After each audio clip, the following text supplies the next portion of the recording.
मां कौशल्या के सम्मुख चतुर्भुज रूप में प्रकट हुए। मां ने स्तुति की, भगवान ने कथा सुनाई।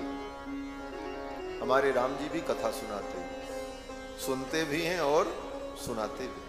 अभी तो सुन रहे थे, लेकिन जब प्रकट हुए तो पहले सुनाए। कोई जजमान मिला नहीं राम जी को, तो मैया को ही कथा सुना दिया। कही कथा सुनाई मातु बुझाई। क्या कथा सुनाई? बोले हम आपके बेटा बनने के लिए आए हैं। आपने और पिताजी ने तप किया था जब आप मनु और शत्रुपा थे, जब आप कश्यप और अदिति थे, तो मैं आपका पुत्र बनने आया हूं। ये सब कथा भगवान ने सुनी। मां कौशल्या ने कहा आप पुत्र बनने तो आए हैं, लेकिन पुत्र जैसे दिख नहीं रहे। बोले तब? मैया कौशल्या ने कहा बाप जैसे दिख रहे हो, कौन मानेगा कि आप मेरे बेटा हो? अगर मैं कहूंगी कि ये मेरे बेटा हैं तो लोग यही कहेंगे इतना बड़ा बेटा, 4 हाथ, मुकुट, कुंडल, कपड़ा, पीतांबर पहने, कहीं बेटा होता है? कौन विश्वास करेगा? लोग यही कहेंगे कौशल्या बावरी हो गई। मम उर सो बासी यह उपहासी। लोग उपहास करेंगे, मेरा हंसेंगे, ये पागल हो गई कौशल्या। सुनत धीर मति थिर न रहे। जो धीर व्यक्ति हैं उनकी मति स्थिर नहीं रहे। तो भगवान ने कहा मैं क्या करूं? मैया ने कहा अगर बेटा बन करके आए हो तो बेटा बन जाओ। भगवान ने कहा बेटा बनने के लिए क्या करना पड़ेगा? मैया ने कहा पहले ये जो 4 हाथ है ना, इसमें से 2 कम करो, 2 करो। बोले हाथ से क्या परेशानी है? मैया ने कहा आपको क्या पता है, ये दुनिया की लीला बड़ी विचित्र है। भगवान ने कहा क्या विचित्र है? मैया ने कहा किसी के घर में बेटा पैदा हो और उसकी 1 उंगली अगर ज्यादा हो जाए, कभी कभी होता है ना 5 की जगह पे 6 उंगली हो जाती है। बोले 1 उंगली ज्यादा हो जाए तो घर की जितनी माताएं हैं सब आपस में चर्चा करती हैं, अरे बच्चा तो हुआ लेकिन उसकी 1 उंगली ज्यादा है, क्या होगा? शुभ होगा कि अशुभ होगा? क्या इसका लक्षण है? कितनी चर्चा हो जाती। 1 उंगली ज्यादा हो जाए तो इतनी चर्चा, और यहां तो 2 हाथ ही ज्यादा है। मैं किसको जवाब देती फिरूंगी? इसलिए आप अपने इन 2 भुजाओं को कम कर लो। भगवान ने अपनी 2 भुजाओं को हटा दिया, 2 भुजाएं हो गई।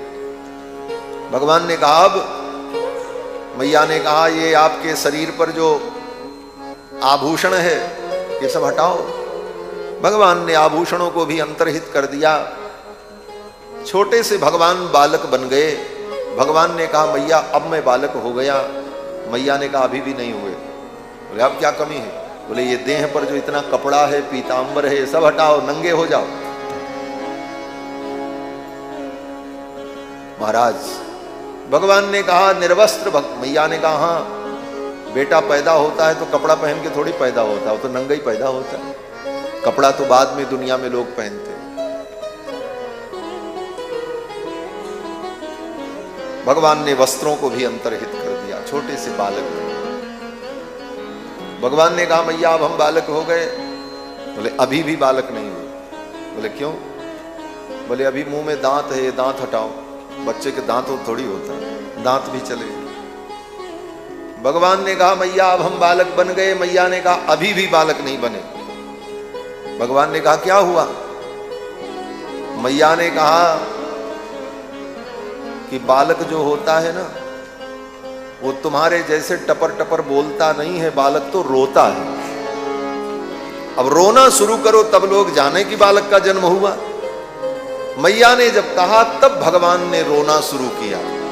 सुनी बचन सुजाना रोदन ठाना होए बालक सुरभूपा।